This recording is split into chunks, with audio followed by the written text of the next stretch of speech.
사회적 이슈에 관심이 많은 고등학생 수지는 교내 토론 대회에서 비상계엄 사건을 주제로 발표를 준비하고 있었다.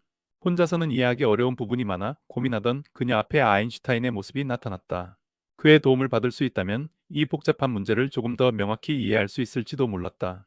아인슈타인 박사님, 안녕하세요. 제가 한국의 비상계엄 사건에 대해 공부하고 있는데 너무 복잡해서 이해하기 힘들어요. 왜 이런 일이 사회에 그렇게 큰 영향을 미치는 걸까요? 안녕, 수진. 계엄령은 단순한 법적 조치가 아니란다. 그것은 기본적으로 헌법과 민주주의 원칙을 잠시 중단시키는 극단적인 조치야. 그러니 사회 전체에 미치는 영향이 클 수밖에 없지. 너는 이 사건에서 무엇이 가장 궁금하니? 계엄령이 선포되었을 때 사람들이 왜 이렇게 격렬하게 반응했는지 알고 싶어요. 일부 사람들은 필요하다고 말하지만 많은 사람들은 강하게 반대했잖아요. 좋은 질문이야. 계엄령은 군대가 민간 통치를 대신하는 상황을 의미해. 이는 헌법이 보장하는 개인의 자유와 권리가 제한될 가능성을 열어두지. 그 때문에 시민들은 계엄령이 남용될까봐 두려워하지. 그런데 대통령이 계엄령을 선포할 때 그게 법적으로 허용되는 거 아닌가요? 맞아. 계엄령은 헌법에 명시된 권한이야. 하지만 그 사용은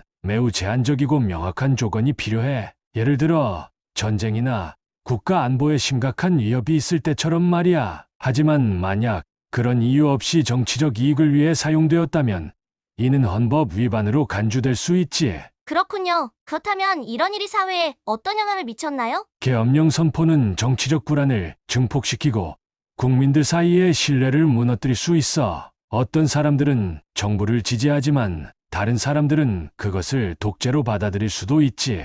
이렇게 사회가 분열되면 대규모 시위나 갈등이 쉽게 일어날 수 있단다. 시위뿐만 아니라 경제에도 영향을 미쳤을 것 같아요. 정확히 봤구나. 정치적 불안은 투자자들의 신뢰를 떨어뜨리고 외국인 자본이 빠져나가게 만들 수도 있어. 또한 국내 기업들도 불확실한 상황에서 신규 투자를 망설이게 되지. 경제는 안정성을 필요로 하거든. 군대는 어땠을까요? 계엄령이 선포되면 군이 더 많은 권한을 가지게 되는 거잖아요. 맞아. 군대가 정치에 개입하게 되면 군 내부에서도 갈등이 생길 수 있어. 계엄령이 정당하지 않다고 느끼는 군 관계자들이 반발하거나 심지어 군사적 충돌로 이어질 가능성도 있단다. 그럼 계엄령이 해제된 이후에는 어떻게 될까요? 사회가 다시 평온을 되찾을 수 있을까요? 평온을 되찾으려면 시간이 걸릴 거야. 시민들의 신뢰를 회복하고 잘못된 권력 남용에 대한 책임을 묻는 과정이 반드시 필요하지. 동시에 헌법적 제도와 민주주의를 강화하려는 노력이 뒤따라야만 해. 마지막으로 박사님은 이런 일이 재발하지 않으려면 우리가 무엇을 해야 한다고 생각하세요? 모든 시민이 헌법과 민주주의의 가치를 배우고 권력 남용에 대해 경계해야 해. 또한 계엄령 같은 극단적인 조치를 더 명확히 규제하는 법적 장치를 마련해야겠지. 결국 사회적 신뢰와 협력 없이 이런 문제는 해결되기 어려워. 수지는 아인슈타인의 설명을 들으며 비상계엄 사건의 복잡성을 조금씩 이해할 수 있었다. 그녀는 이 대화를 바탕으로 발표 준비에 자신감을 가지게 되었다. 수지는 비상계엄 사건이 단순한 사회적 문제가 아니라 법적으로도 매우 복잡한 사안이라는 것을 깨닫게 되었다. 특히 내란죄와 대통령 탄핵에 대해 더 깊이 알고 싶었지만 법률 용어와 절차가 너무 어려웠다. 아인슈타인 박사는 이번에도 수진에게 도움을 주기 위해 나타났다.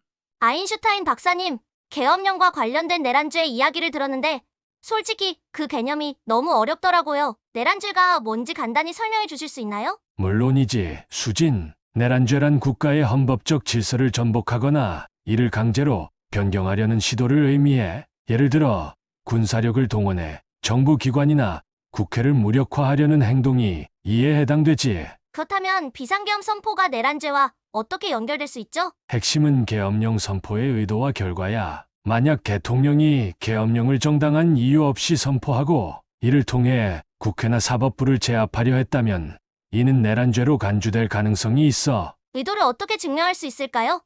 정치적인 결정이 항상 명확한 의도를 드러내는 건 아니잖아요. 맞아.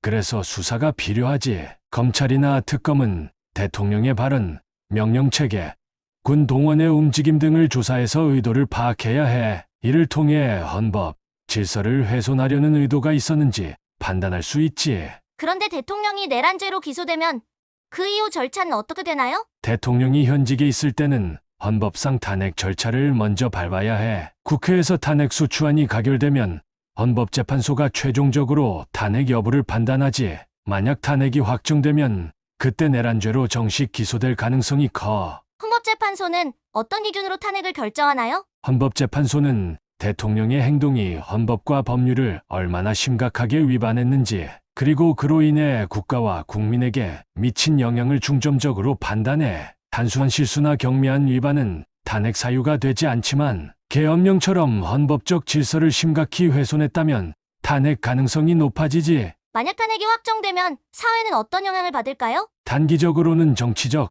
혼란이 있을 거야. 하지만 이는 법치주의와 민주주의를 회복하기 위한 과정으로 볼 수 있지. 국민은 탄핵을 통해 권력 남용에 대한 책임을 묻는다는 신호를 보낼 수 있어. 그렇다면 대통령이 탄핵되고 기소되면 내란죄로 유죄 판결이 날 가능성은 얼마나 되나요? 내란죄는 형량이 매우 무겁고 증거가 확실해야 해. 검찰이나 특검이 군사명령과 정치적 배경을 철저히 조사하고 그 결과가 의도적 헌법, 질서 전복으로 드러난다면 유죄 판결 가능성이 높아지지. 만약 대통령이 내란죄로 유죄 판결을 받는다면 한국 사회는 어떻게 변할까요? 법적으로는 권력 남용에 대한 명확한 선례를 남기게 될 거야. 하지만 정치적으로는 국민적 갈등이 계속될 가능성이 크지. 그래서 사법적 판단뿐만 아니라 국민 간 화합을 위한 노력도 필요해. 박사님, 이런 일이 재발하지 않으려면 어떻게 해야 할까요? 첫째, 헌법과 법률의 틀을 더 강화해야 해. 계엄령 같은 극단적 조치를 발동할 수 있는 조건을 더 구체적으로 규정해야겠지.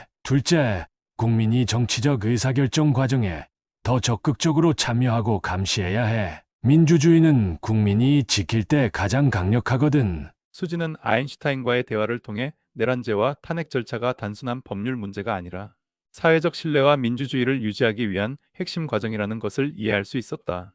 그녀는 이제 비상계엄 사건에 대해 더 자신 있게 토론할 준비가 되었다. 한국의 민주주의를 지킨 소시민들의 희생과 헌신의 경의를 표하며